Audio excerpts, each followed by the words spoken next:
Assalamualaikum warahmatullahi wabarakatuh. Teman-teman, kembali lagi di channel YouTube saya, Khairun Imam. Gimana nih kabar kalian? Semoga kita semua selalu diberi kesehatan, kemudahan, dan juga limpahan rezeki dari Yang Maha Kuasa, teman-teman ya. Nah, di video kali ini kita akan melihat bagaimana pesan yang sangat luar biasa, nasihat yang sangat dalam dari Bapak Hendro Priyono, Bapak Intelijen Indonesia, dan juga salah satu tokoh militer Indonesia kepada para purnawirawan jenderal TNI yang ingin memakzulkan Gibran. Dan semoga mereka mendengarkan pesan Pak Hendro sehingga ya bisa tersadarkan gitu. Ya, sehingga mereka tidak lagi merongrong pemerintahan Prabowo Gibran, tidak mengganggu konsentrasi Pak Prabowo dalam membangun bangsa dan lain sebagainya. Nah, selain itu teman-teman, ada video di mana Bapak Irjen Pol Purnawirawan Ricky Sitohang juga ikut memberikan nasihat kepada Roy Suryo. Dan ini mungkin masukan yang sangat luar biasa juga ya.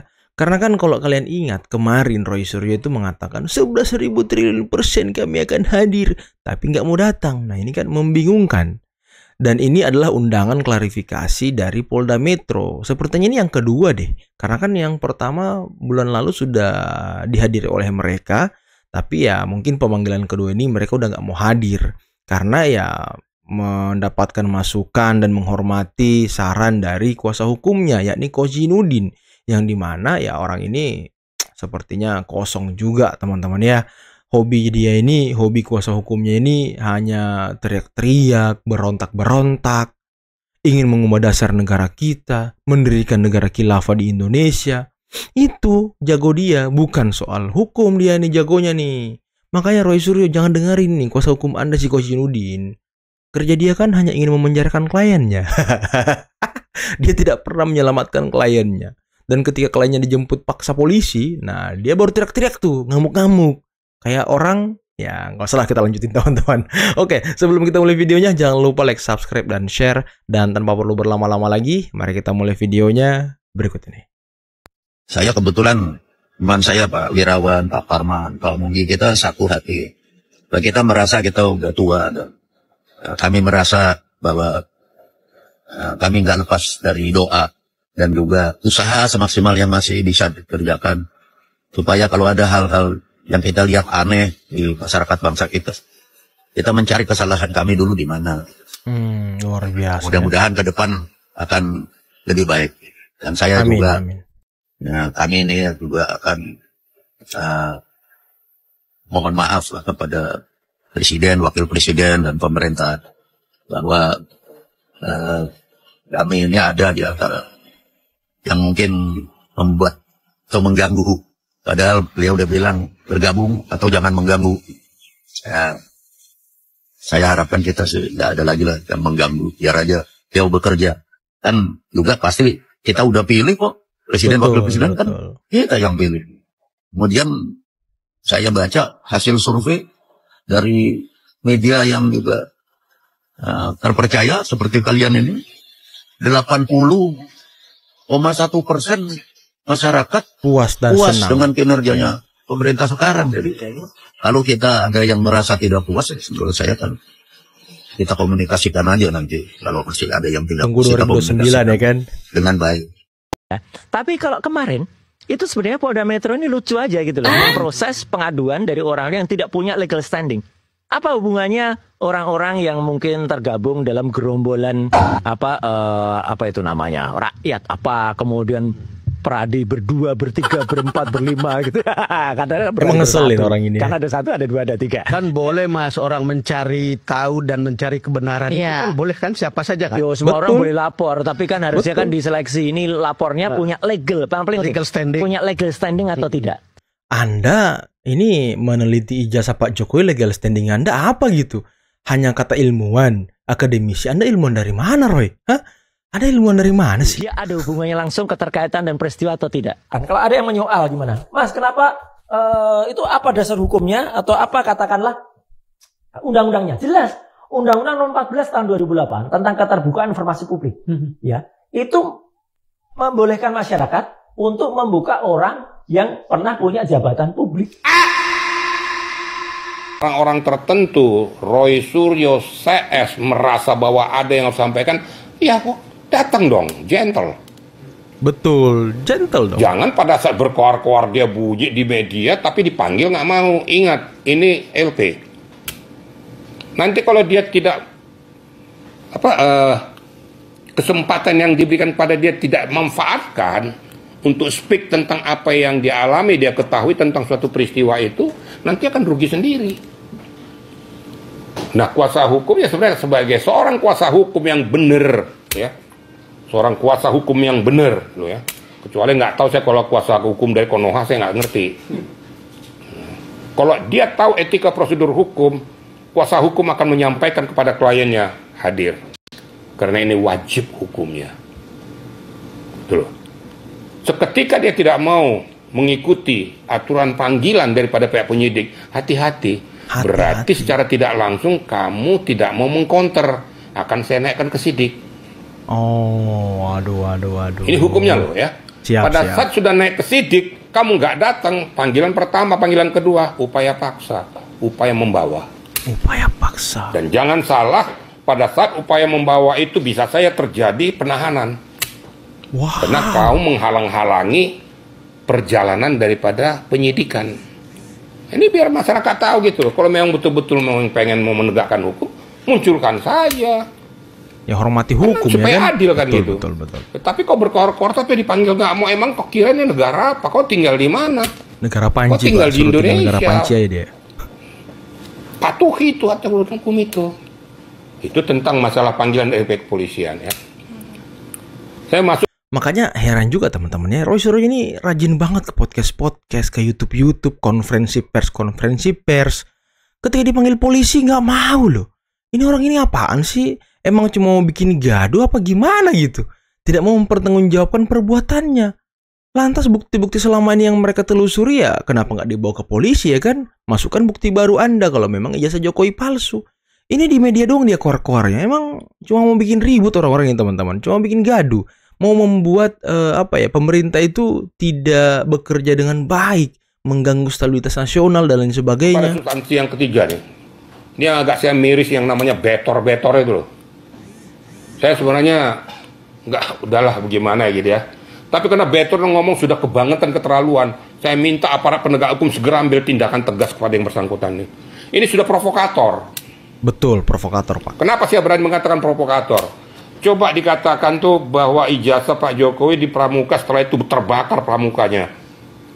Seolah-olah ada kemungkinan bahwa itu supaya menutupi pemalsuan daripada Pak Jokowi. Ini provokator nih. Siapa yang bilang katanya?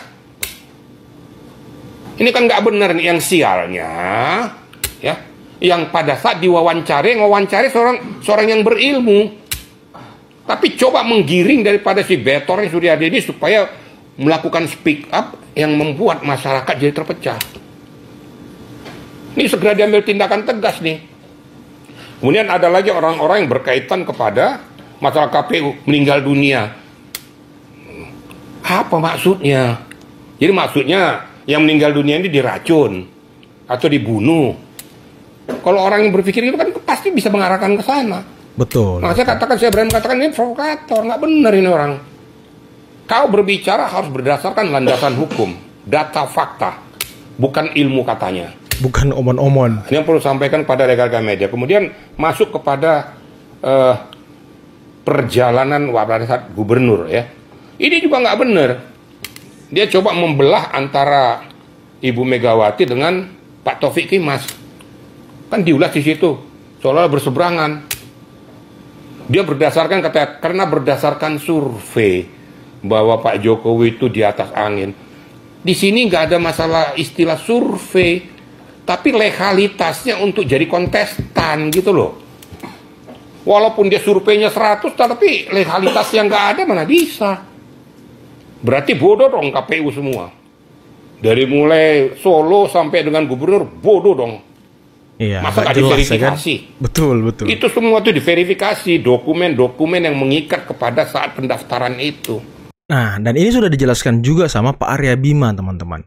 Anggota DPR RI dari PDIP, bahwa ketika Pak Jokowi mencalonkan sebagai presiden, itu sudah dilakukan verifikasi faktual oleh lembaga negara. Dalam hal ini ya Kementerian Pendidikan Tinggi dan lain sebagainya. Ini sudah diverifikasi, jadi ya tidak ada keraguan lagi dalam ijazah Pak Jokowi. Kenapa? Katanya lagi. Katanya Pak Taufik Kemas katanya nggak setuju. Katanya Bu Megawati berdasarkan survei. Ini kok pinter banget nih orang ini. Ini namanya memprovokasi orang. Akhirnya orang berpikir apa benar. Jadi sangat saya sayangkan tindakan yang satu ini. Ya, sudah mulai masuk pada substansi. Dia mengarahkan saya tahu di Pramuka bahwa yang terbakar salah satu diantaranya adalah orang yang diduga memalsukan ijazah Pak Jokowi. Ini kan gak benar nih orang nih. Nah ini yang perlu kira-kiranya segera saja diambil langkah-langkah hukum. Orang ini harus diperiksa supaya jangan membuat carut marut pada negara ini. Betul, ya. makin tambah gaduh benar, ya gitu kan. Oh, kontestan sudah berjalan, rakyat memilih, lu mau apa? Jangan gara-gara barisan sakit hati, barisan tidak pernah menerima kue daripada perjalanan dari Pak Jokowi, terus begitu. Dipecat ya kan. Yang lebih ironisnya lagi pada saat kontestan jadi presiden. Lawannya gak tanggung-tanggung loh. Lawannya ini sekarang Presiden Republik Indonesia loh. Betul. Dan ingat, di Gerindra itu dan tim-tim yang lain itu banyak orang-orang pinter loh. Kalau memang dari gubernur sudah ada kecurigaan-kecurigaan tuh, pasti akan ditindaklanjuti timnya. Pasti ngecek, pasti sudah dilaporin segala macam. Betul. Lewat kontestan kok jadi presiden. Lewat lagi kedua kalinya. Masa Pak Prabowo nggak mengambil kesempatan ini kalau memang ada cacat hukum? Kan suatu hal yang impossible. Ini saya bilang membuat kerusakan kepada tatanan negara. Harus langsung diambil langkah tindakan tegas. Jadi jangan salah, jadi masyarakat nggak mau datang. Nanti lama-lama, emang gue pikirin gue mau datang lah. Ya, semua orang kayak gitu nanti.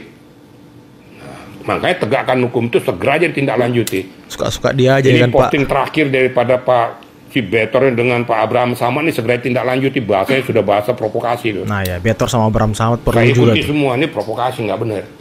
Kalau kau berbicara tentang hukum, buktikan data fakta. Jangan bukan katanya. Katanya. Nanti ada lagu katanya nanti tuh. Kira-kira itu ya rekan-rekan media ya.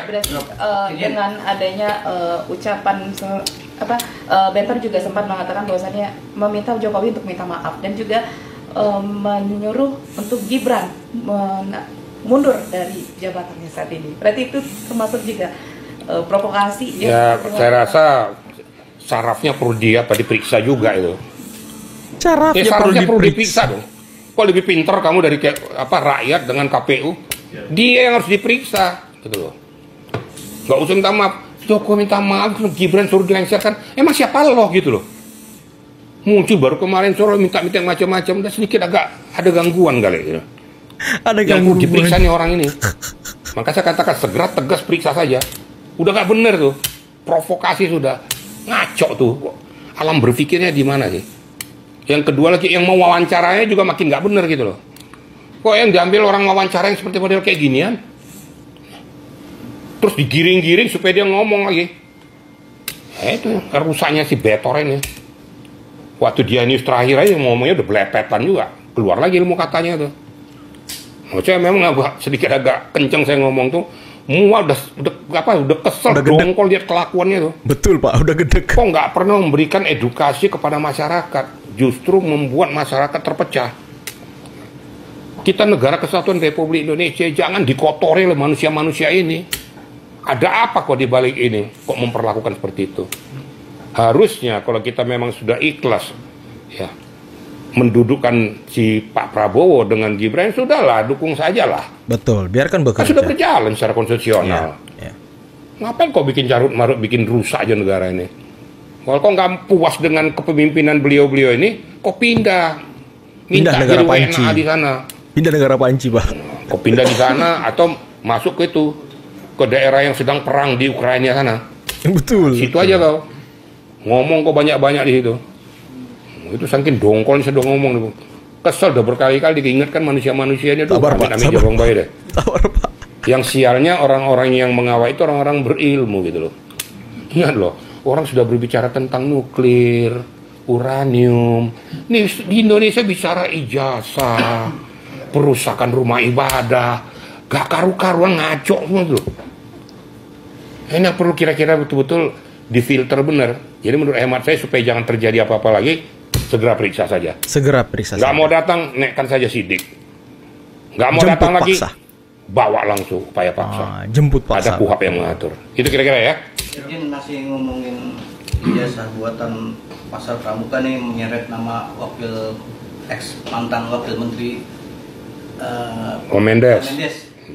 Itu gimana tuh tanggapan Irjen Rosuri dan kawan-kawan? Kok bisa sih Pak Mendes dikait-kaitkan gitu? Lah tinggal diperiksa, makanya saya bilang diperiksa saja dulu. Nanti kan ada relevansinya. Kamu berani ngomong bahwa mengkaitkan tuh dari mantan Mendes tuh, nanti diperiksa saja. Bener Nah, nggak menurut omongannya? hemat saya, kalau orang yang ditujukan objeknya itu memang merasa tidak merasa, ya ngomong. Dari mana dasar hukumnya? Kamu mencemarkan nama baik saya, gitu loh. Jangan juga diam, nanti akhirnya ada pembenaran bagi masyarakat bahwa yang disampaikan itu ada benernya, gitu loh. Nah, kemudian apa hubungannya dengan ijazah di Pasar Pramuka? Kan nggak lucu di Pasar Pramuka, ini aja yang diangkat-angkat terus gitu. Lama-lama di Pasar Mencos nanti loh. Pasar Mencos. Kan repot. Kira-kira analoginya begini. Karena saya dari keluarga petani, saya paham ini. Burung pemakan padi itu, burung pipit itu kan kecil aja. Burung gelatik kan namanya, burung pipit kan namanya. Itu kan burung kecil aja. Kalau dia makan padi, berapa sih yang muat dimakan oleh burung itu? Tapi itu satu ekor burung. Tapi kalau dia satu rombongan besar, datang ke sebuah sawah, memakan padi, habis itu kerja keras Pak Tani 3 bulan, habis itu. Petani yang sudah susah payah dari mulai mengolah tanah, membibit, ini ibarat pemerintah nih. Nah, begitu datang burung kecil tadi tapi berombongan, baik habis kerja keras dia berbulan-bulan dalam sekejap saja. Nah, DFK itu kayak gitu. Disinformasi, fitnah, kebencian itu kayak gitu, bisa menghabiskan kerja keras pemerintah.